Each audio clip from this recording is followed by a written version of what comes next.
Hi, welcome to our podcast, Just One More Page. Where it's never just one more page. Hi guys, welcome back to another episode. My name is Morgan. I'm Sam. Yeah. And this is Just One More Page. Welcome. Yeah, you're welcome. Happy Sunday. And we forgot to say last week, Happy Mother's Day to everybody. So happy belated Mother's Day to anybody who's a mom who's listening to us. Yeah, happy Mother's Day to the dog owners, because we're mothers too. And also the cat owners. And any pet. And people who have pet rocks. We'll give you that one too. But yeah. I noticed that and I was like, oh, we never said Happy Mother's Day, so. I honestly forget that Mother's Day is actually a thing. I completely forget. But I did want to mention something to you, Sam. Okay. That our TikTok hit over like 200,000 views on one of our TikToks, which is just crazy. Oh my god. It's crazy. Why? I mean, I don't know. I know that's not a big number for most people because most people don't care. But I went onto TikTok yesterday. I was like, why is it so high? Is this a mistake? I do not know. But anyway, Sam, how was your weekend going? So far so good. I went to a Breaking Benjamin concert yesterday. My ears are still ringing. I didn't get home till 2 a.m, but it was awesome. I was right up against the barricade, and I got the lead singer to give me hand hearts, and it was awesome. So I had a lot of fun. Oh, really? That's a lot of fun. I didn't do anything this week. What did I do this weekend? I feel like I just work a lot and just I just work a lot and just read a lot of books. I finished a book recently that I really liked. I don't remember what it's called. Honestly, I'm really tired right now because I stayed up really late. But anyways, I thought I would just point out the TikTok thing because I thought it was really cool. Because I feel amazed. I don't know. It's pretty nifty because I didn't honestly think we were going to get more than 50 views per video. Yeah. So the fact that we have one that's 200,000 views is just incredible. It's crazy. If you do want to check out our TikTok, it's called Just More Page. Please follow us and come view our videos because I think we're kind of funny. I don't know. Maybe we're not. I don't know. We're kind of cringy. We're kind of cringy. But anyways, we're going to be talking about this book called Cafe con Lychee by Emery Lee. And this is a LGBTQ plus young adult romance novel, which I love. And this is a enemy to lover book about two teenagers who are just trying to help their family businesses. There's Theo, who wants nothing but to move out of Vermont, leaving behind his family's Asian cafe and the pressures that his parents put on him. And that also means that he's going to get away from Gabi. Or is it Gabi or Gabi? I call it Gabi. So his name's Gabriel, but I think I was reading his name as Gabby the whole time. Okay, that's how I was reading it too. Okay, so Gabi, who causes issues for Theo, but more importantly, Gabi is the son of his parents' rival, who also owns a small cafe in their small town. Although things are not always what they seem, Gabi is gay, but is deeply closeted due to his parents' views on homosexuality. The only thing that Gabi wants is to fit in, dance, and of course, talk to Theo, because I think he has a crush on Theo a little bit in the beginning. And things get kind of complicated when a new fusion cafe comes to town, threatening both of their parents' businesses, which makes them have to work together to save their family's businesses. Now, I was really confused when I first started reading this book because Cafe con Lychee is actually a drink. One of my closest friends, she's Cuban, and Cafe con Lychee, when I told her the title, she's like, oh, it's coffee, because that, and I don't know, because I know that Gabi is Puerto Rican, so I don't know if it's the same thing, but she makes this drink. It's espresso, and it's espresso and milk, and then there's another version that she makes, which is sugar, caramelized sugar, that she caramelizes richer espresso and then steamed milk. So when I read it, I was like, oh, is this about some Cubans? And I was like, oh, no, it's not. But Never mind. I take it back. But I thought it was really cool that they kind of did a combination of the two things. But Sam, what did you think about this book in a non-spoiler way? Non-spoilery. I liked it. It was cute. I mean, I had a hard time kind of getting into it primarily, and it's going to be the dumbest reason, but I get that he wanted to get out of Vermont, but like as a native Vermonter, I was just like, it's not that bad. Yeah, I guess I'll go more into that in spoiler part, but like I think I texted you and I was like, Sam, I hate this. I hate this because like he just constantly keeps talking bad about Vermont, and as someone who's from Vermont, who like let me just say this. I had a really good childhood in Vermont. Yeah, there was a lot of negatives that came with it growing up in a small town. Everyone knows your business, but I miss that. Now that I'm an adult, I obviously have moved away. I don't live there anymore. And I feel like if I still lived there, I probably would feel a little bit different. Mm-hmm. But I was like, what has Vermont done to you? I know. Did it hurt you? But I mean, overall, it was a cute book. I really liked how they kind of dealt with, I guess, coming out gay in a family of, I guess, immigrants. Mm-hmm. And especially with Gabi, who was he was Puerto Rican, mm-hmm. And I know that a lot of like Puerto Rican culture is very like machismo and like be strong and all that. So it was interesting to like see how they viewed it, but viewed it as a cultural standpoint, not necessarily like them trying to like berate the LGBTQ community. It was like, do you know what I'm saying? Like, I really enjoyed how they kind of took that topic and they didn't necessarily say like this is a bad thing, and eventually in the book they kind of explain why his parents feel the way they feel about it. But I really enjoyed that part of it. Mm-hmm. So I mean, overall, cute book. I gave it like 3.5 stars total. Wasn't mm-hmm. like the greatest book I've ever read. Wasn't fantabulous, but I mean, it was cute. Mm-hmm. Okay, like I said, I was here from Vermont, and I was really excited to read it. And then I was like, wait a minute, why are you bashing on Vermont so much? And then I was trying to see if Emery Lee was from Vermont, because I was like, did you? Because okay, so Emery Lee uses E, M, and ear pronouns. So I'm sorry if I messed that up at all, but M uses I'm sorry. I never use pronouns like this, so I'm really sorry, but I'm trying. So M, like they talk a lot about creamies, and they also talk a lot about it's like they use mass holes. Yeah, I saw they use mass holes. I'm like, ooh, someone did their research. Like that's like I think they write about leaf peepers or no? I feel like they talked about creamies, the mass hole, maple syrup, Champlain. But mm-hmm. you can look that up online. But when she said when they called them mass holes, I was like, ooh. Someone did their research. Yeah. Like, so I tried looking up to see if Emery Lee was from Vermont, and I was like, I couldn't get any information. So I was like, okay, maybe, like, you could just look it up. So, but I looked it up because I was wondering. But I did really enjoy it. I did like the concept of how Theo's frustrations like were growing up in a small town as a person of color in a state that has a very high population of Caucasians. Because honestly, now as an adult, I can like look back at some of the things that teachers or even other adults have said to me, and I'm like, oh, that's a little sus, because it is kind of different growing up as a person of color in a more so Caucasian area. So I did like the fact that she brought that in. I do like the fact that this was romantic. It talked about some serious issues. It talked about living in a small town, the pressures of being perfect. Although I do wish there was more cute scenes in the book, and there wasn't really any scene that really stood out to me. And I don't know, I didn't really giggle. Usually when I read a romance novel, I'm usually like giggly and like laughing and like rolling around in my bed like a schoolgirl. But instead I just I don't know. This one didn't really do it for me. But before we get into the spoilers area, I do want to give some trigger warnings. So this book does talk about homophobia, bullying, and of course strict parenting, and some racism too. But yeah, anything else you want to add to the non-spoiler part, Sam? Did you try and figure out which town she was trying to talk about? Because I kept trying to figure it out. Well, or maybe they just she just placed it and then just kind of gave vague. So I'm assuming it's not where we're from, because if she was I feel like it was up north. more so than anything. Yeah, she mentioned Lake Champlain, so it was definitely up north.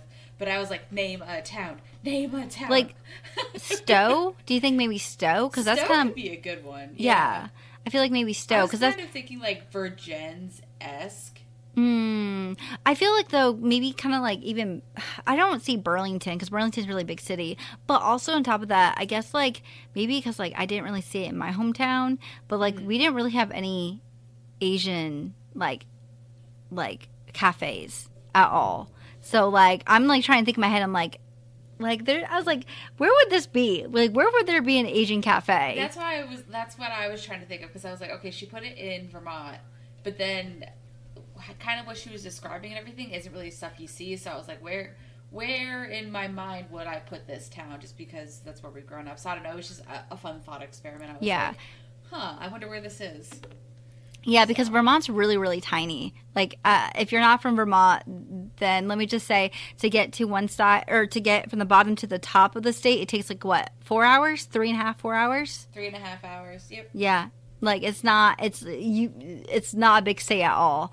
But we are going to get into the spoiler part of this novel. If you have not read this book, then maybe click off. You can check out some of our other episodes. Last week, we talked about, we did, the non-family, and then we also have a really cool trope episode in which we're talking about tropes and recommending different books to read. So if you haven't read this book and you want to read it, then please click off and go check those out.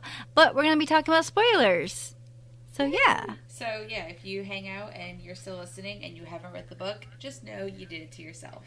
Yeah.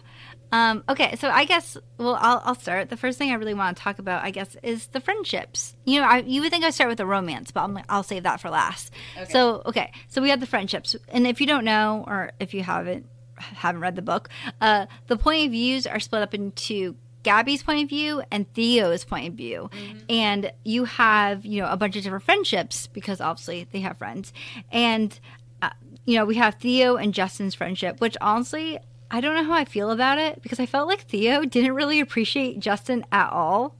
I felt like Justin was, like, constantly being there for Theo, and Theo was like, I don't know why you're here, but you're here. Like, when they were coming out with their whole scheme about, like, delivering stuff and, like, selling stuff, Justin's like, I'm here, and Theo's like, why are you here? Like, who are you? Like, I didn't like the fact that, and also the fact that Theo, like, wasn't really there for him emotionally for Justin and the girl that he was dating, or kind of dating, off and on dating.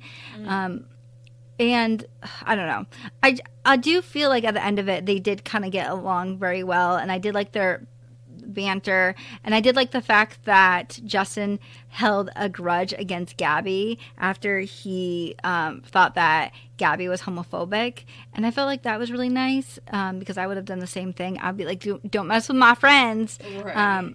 For Gabi, we had Mel and I don't know if I'm going to say her name right. Vivi? Is it like Vivi? Well, I think her whole name was like Vivian, but I think they were calling her like Vivi or something like that. Yeah. Vivi? Is it Vivi? Yeah, I'll go with Vivi. Okay. I don't know. Okay, it was really hard for me to see why Gabi was friends with Mel. Because I think, Vivi is a different story, but Mel, because Mel was such an unlikable character. I don't know how you felt about her, but, like, I get her being, like, a hard worker, really into, like, homecoming and not wanting to screw it up for the whole school. But the way she treated Gabi was just really annoying, because, like, I don't know, Gabi's family is gonna, like, go out of business, and she just kind of, like, was like not caring at all about how Gabi was stressing out, how this could affect his family. I mean, though his family was pretty much like, no, we're selling the business. We're not gonna lose it. We're just gonna sell it. But I don't know. I just felt like she wasn't there for him. She was very unemotional. She didn't really give any good, advice to him. What do you think about her? I felt like Melissa was more of, like, a plot character than, like she was there for plot point reasons, but she wasn't there to be, like, a character in the book. So she allowed them to get the homecoming badges so they could keep going with their business. She was, like, a warning to him for what was going to happen if they had gotten caught. Like, she was just there to kind of give, like, exposition and plot points, but I don't really feel like she wasn't really a character in the book. She was just kind of there. Like, does that make sense? Like, her purpose was to just move points along and then kind of disappear and then just complain about her later. Yeah. Because, like, I mean, there wasn't really... There was some interaction really in the beginning of the book, and then she served the purpose for the homecoming badges, and then that was pretty much it. And then warned him, like, what was going to happen, and then warned Vivi about how she shouldn't have a crush on Gabi. I don't think that's right at all. Like, I don't think that's... I have a very strong opinion of, like, don't out anyone, don't assume someone's sexuality, and don't talk about someone's sexuality. Well, she didn't, though. That was I feel like she did, though. No, because the thing about it is that she was trying to get, without so many words, get Vivian to come off her crush of Gabi. Like, she didn't say why. She didn't give any details. He had to come out to her. She didn't realize what was happening. So even she said that he was, like, passing as straight the whole time, even though he felt like he was kind of, like, failing at it. Did I feel the crush on him from her character? Not really. But at no point did Mel actually out him or say... She was actually trying to protect, I think, Vivian with the knowledge that she had without giving the knowledge that she had. But here's the thing, from my point of view, is that I kind of feel like... Yeah, she didn't say straight out, like, oh, he's gay. But throughout the whole story, Gabi kind of says that Mel and Vivi, they don't get along at all. Like, Vivi thinks that Mel's too straight edge. Mel doesn't like Vivi for some reason. And I feel like Mel did that in a way of hurting her. Like, a way of, like, oh, get over your silly crush because he's not even going to like you. And yeah, she didn't out him because she didn't, like, exactly say, like, oh, he's gay, he won't like you. And she could have easily paid off that he had a crush on someone else. But I just kind of feel like there wasn't really... she just did it. She did it in a place of malice, if that makes sense. Like, I feel like she just did it to hurt the other person. Because, like, I have sisters, and the way me and my sisters fight sometimes, I try not to do this, is that we take the thing that we know will hurt you the most and we'll throw it right back at you. That's how, like, me and my sisters fought when, like, we were really young. And so I can definitely see her doing that to hurt Vivi. I get it. Maybe she didn't straight up out him, but I felt like in some ways it's like you should just, like, let it be. Because, like you said, I couldn't even tell that Vivi had a crush on Gabi at all. I just thought that, like, she was just a really nice friend, if that makes sense. Yeah, I mean, I definitely didn't feel the crush piece. I don't know. I mean, like, if, say, I had come up to you and I was like, oh, I really like this guy, and you had information about him that you weren't supposed to tell me, but you are trying to steer me away, you wouldn't try to, like, I guess, adjust my viewpoint without giving all the details?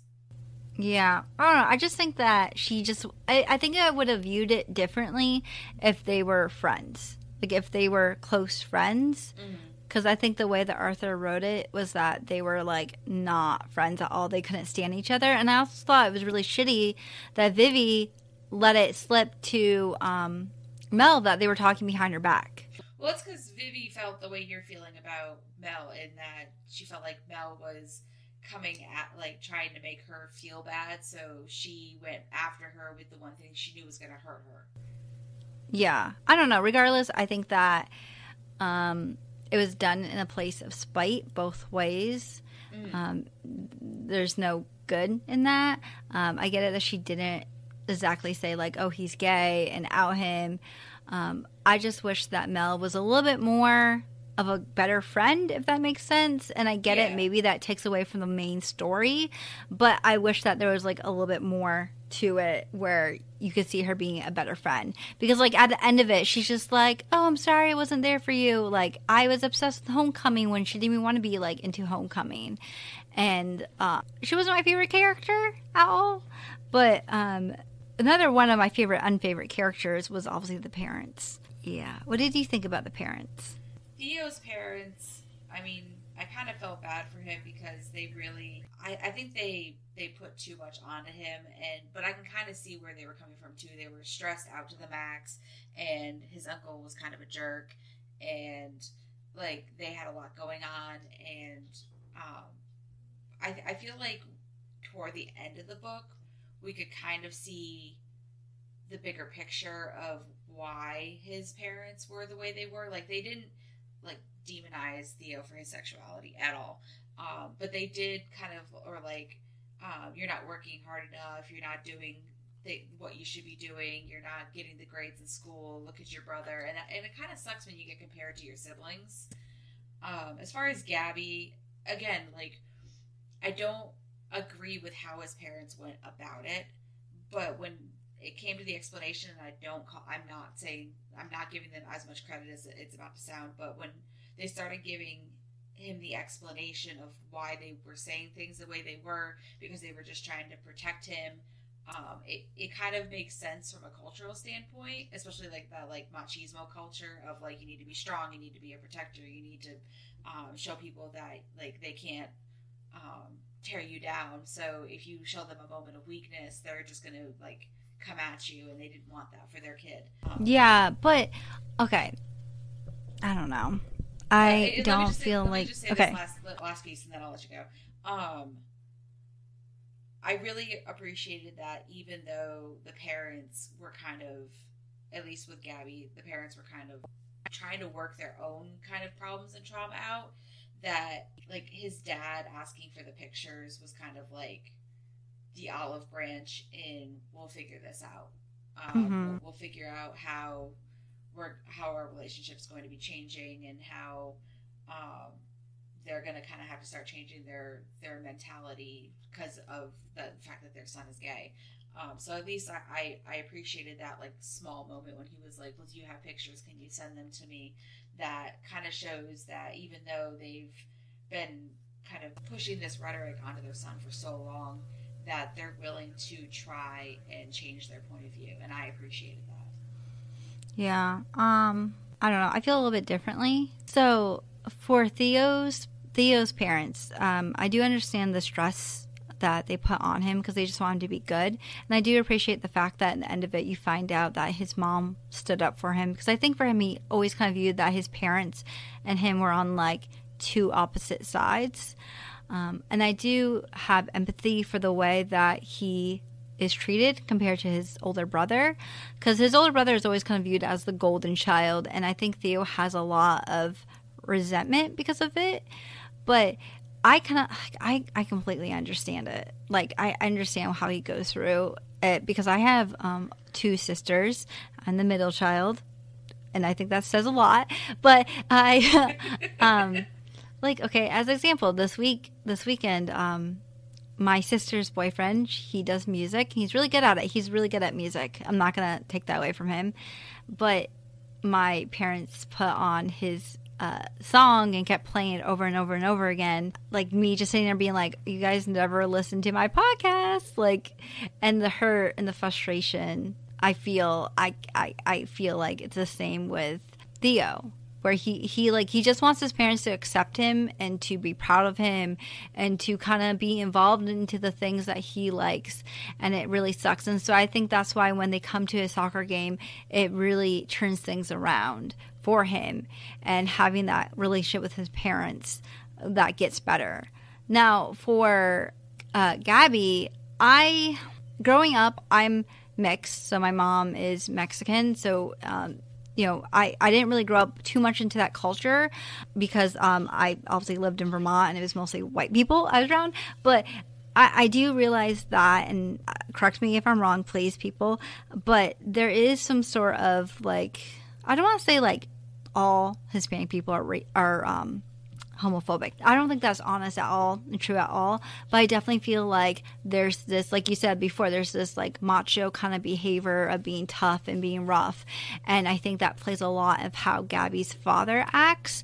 Now, do I think that the excuse of the way that Gabi's parents acted, even his mom, because his mom didn't sit up and say anything. His mom didn't stand up or, stand against the father when the father was saying homophobic things. Do I agree with the excuse in the end where the father's like, well, I saw people get beat up for being gay, and that's why I make homophobic comments all the time? I don't really agree with that. Like, I was like, that's not an excuse. Like, I wish that the father, I don't know. In a way, I wish the father was like, okay, yeah, I messed up. I realize I'm in the wrong. I'm old school. But, like, the whole thing of, like, I saw people get beat up, so I don't want you to get beat up. That does not give you the right to be, like, say the things he said, if that makes sense. I feel like in his own way he was saying what you were just saying. Like, I don't think, I feel like he kind of has to work through his own stuff. The mentality he has, the culture he's grown up in. I mean, you can't just change somebody's mind in a minute, even if it's your child. Like, you still got to work through the trauma that it's there. But that's why I was saying, like, I'm not trying to excuse their behavior. I'm not trying to say it's okay and it's correct, because it's not. What I'm trying to say is that at least he put out that kind of, like, hand of friendship and put a little bit of effort into trying to accept his son, and that, like, that little small interaction that they had is showing that that he's trying. Yeah, I do get that. I do think that it did show at the end that Gabby's parents were there for him. I just, I'm a little bit, like, protective of people and bullying, because I've been bullied a lot growing up. So whenever I see someone get bullied, I'm like, I don't like that. But I thought there would be more things to their rivalry together, if that makes sense. Like, I felt like, okay, I'm just like, this is kind of put together as a friends to enemy, which it is, but like a rivalry between two bakeries, which in reality, Gabby's parents didn't even realize that there were rivals with Theo's parents. Like, Theo's parents is just like literally throwing out business cards saying, like, this food, like, their food sucks, and Gabby's parents don't care. They're like, yeah, we're just gonna close down because we feel like not running this. But I don't know, I thought there would be more rivalry in this, because of the fact that, like, it's kind of marketed as that. So, like, when Theo went over to Gabby's house, I thought Gabby's parents would be like, why is Theo here? And when Gabby went over to Theo's, like, cafe, I thought the parents would be like, well, why is he here? And you can't really use the excuse of, like, well, they don't know each other, because honestly, Vermont's such a small town, or not town, Vermont's such a small state that everyone knows everyone, basically. So I just was like, I wish there was more rivalry, if that makes sense. I don't know, I feel like Theo, before they kind of had the revelation that, well, Gabby came out to him, he was just like, ugh, this dude, like, I don't even really understand outside of the fact that his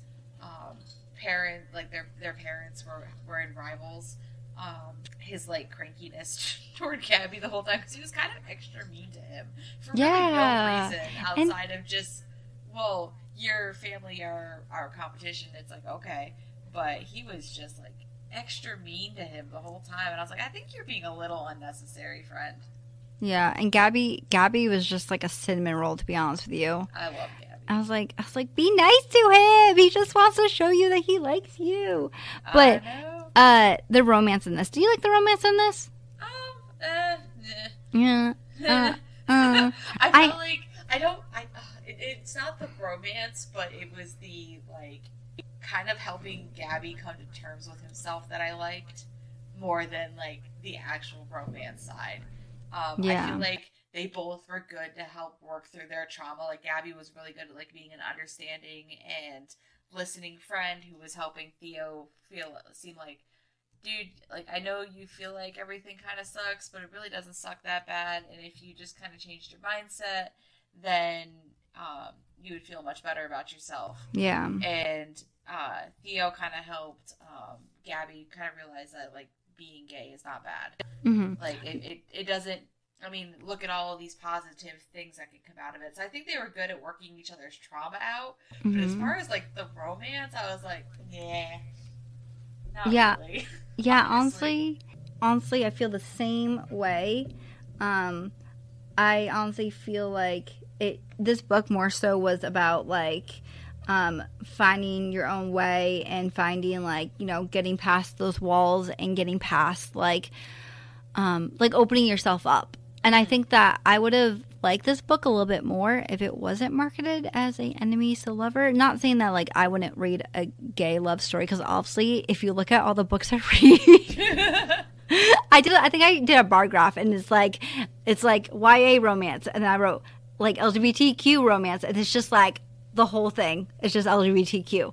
But like for me personally, I love to see this more of a coming of age, maybe them becoming friends and like, you know, and working through their traumas together. I would appreciate that a little bit more than like the romance, if that makes sense. Like I did appreciate it, but like I felt like this story was more than a love story. It's more so about dealing with your parents, if that makes sense. Now, parents' cultural differences and like working through your trauma. That's kind of like at most what it was, and then the romance was just like on in. It was like, oh, well, that's a thing. So my final thoughts for this novel is, you know, I did like it for what it was. I did feel like there was something lacking. I don't really know what it was, but it did feel like it was a little bit underwhelming, if that makes sense. And maybe it was the fact that it was into two different points of view, which usually I'm not a huge fan in. I did like how the writer did talk about serious issues that teens go through, and even more, the main characters were people of color, which I love. And the food. I wish there were more scenes about the food, maybe even more like conversation about the food. And, you know, I felt like the whole concept of selling the food out of a gym seemed a little bit, you know, crazy. Not as possible, but I gave this book 3 stars. What did you think about the final? I mean, it had its moments. It was cute. Vermont's not that bad, I promise. But overall, I mean, I wasn't really overwhelmed. I wasn't really underwhelmed. I was just kind of like, well, that was the thing. That was the thing that happened. Oh, and if anybody from the editing process or whatever actually listens to our podcast, I do have one small detail I need to give, and I'm going to find it. You're such a Ravenclaw. I am. Okay. There is a part that says Thomas inherited those genes. Jeans. It is not the right genes. Did they mean like genes? Like genes? Oh, like genetic. Oh. Yeah, that's a little mistake. I saw it. I couldn't help it. I was like, I have to say it. So, that's a thing that I saw on page 121 in the Nook app if y'all want to fix it. Oh, there you go. I didn't even notice that. I think I literally read this book in a day because I was trying to speed read it. Oh my. Yeah. I will say though, and I have one really, really favorite quote in here, and it actually comes at the very end. This made me a little sad and a little nostalgic and stuff, just because when I moved to the state I'm in now, I moved here alone with my husband, and it says, well, I guess I can't even remember why I was so eager to get out of Vermont whenever everyone I love is right here. It kind of just like got me in the feels, because I was like, they're all home and I'm down here, and that just made me sad. So yeah, I read that and I was like, yeah, that's the truth. There's nothing like going back home though. Like, no. So I don't live in Vermont anymore, but before my parents, because my parents moved down also to where I'm living right now. But before they did, I went up to Vermont. I actually think I went to Vermont for your wedding. Mm-hmm. And it was just like weird coming back home and seeing that things are still the same. But you're not. Because you're somewhere else. But it was a nice, like, I don't know. It was nice. It reminded me of Vermont. I love the little things that Arthur added in. Like the creamies, the mass hole. Which, like, if you're not from Vermont, you may not even know. Like, that's what we call Massachusetts. Like, people from Massachusetts. What do we call New Jersey people? Just, ugh. But, like, specifically Western Massachusetts. Like. Yes. Like, whenever someone's driving, whenever you, like where we were from, whenever you be driving and you see a Massachusetts license, you'd be like, ugh, I'm an asshole. Yeah. Yep. So, sorry if you're from Massachusetts and you're listening to this. If you're from Massachusetts and you're listening to this, we do not mean you. You're not an asshole. You're a goddess, queen, prince. Yes, okay? queen. Yes, queen. You're not an asshole. But anyways, if you guys are curious, next week we're going to be reading a book that I'm really excited to read. So the book we're going to be reading next week is called Once Upon a K-Prom by Kat Chow. Now this book follows a teenage girl named Ellen Sue, who is always being overshadowed by everyone in her life. But one day her old childhood best friend, Robbie, comes knocking on her door, asking her out to prom. But since Robbie and her made a promise when they were kids that they'll go to prom together, but, obviously things have changed because Robbie moved away when they were 10, and now coming back, he is a part of a new K-pop group, which brings, obviously, online haters, screaming fans, the paparazzi, and all this chaos into Ellen's life. I'm super excited to read this because obviously me and Sam, we really, really quite enjoy reading stuff to do with Korean dramas or K-pop.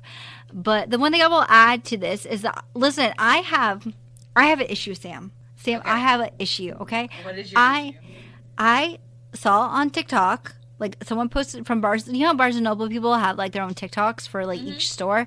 They were, like, they posted a TikTok of, like, summer reads, and I saw the book. Like, I saw the K-pop prom, and I was like, I saw the cover, and I was like, oh, is it out? And I looked, and I was like, no, it says it's not coming out until the 17th. But I was like, maybe it came out early. Maybe I'm going crazy. So I went to Barnes & Noble after work, and I looked all for it. Obviously, I couldn't find it because it's not out yet. Of course, I had to buy two books when I was leaving. But, like, I was like, wow, I wasted all this time going to Barnes & Noble. I guess and I got to money because I spent money on books. I can't say anything. I want to go to the bookstore, and I still have a giant TBR. Oh, I have a TBR bookshelf. I have a whole side of my book. It's a lot of books. But I was like, why would you lie to me? But I'm really excited to check it out. Anyways, we hope you guys enjoyed this episode. If you did, we would appreciate if you're listening on Spotify, if you rate our podcast, because if you rate our podcast, it will help us get our podcast out there and more people can view it, and we really would appreciate it. Also, on top of that, we have a TikTok called Just One More Page, a Instagram called Just One More Page Official, a YouTube channel called Just One More Page, a Facebook group obviously called Just One More Page, and did I miss anything, Sam? No, basically we're just one more page. Like, just the ending might be something different, but if you see our logo, then you'll know it's us. Yeah. So, anything else you want to add on, Sam, or are you good to go? Thank you all for listening. Hope you have a great day. Happy Sunday. Hope everyone has a wonderful week. Yeah. Happy Sunday. Bye. Bye.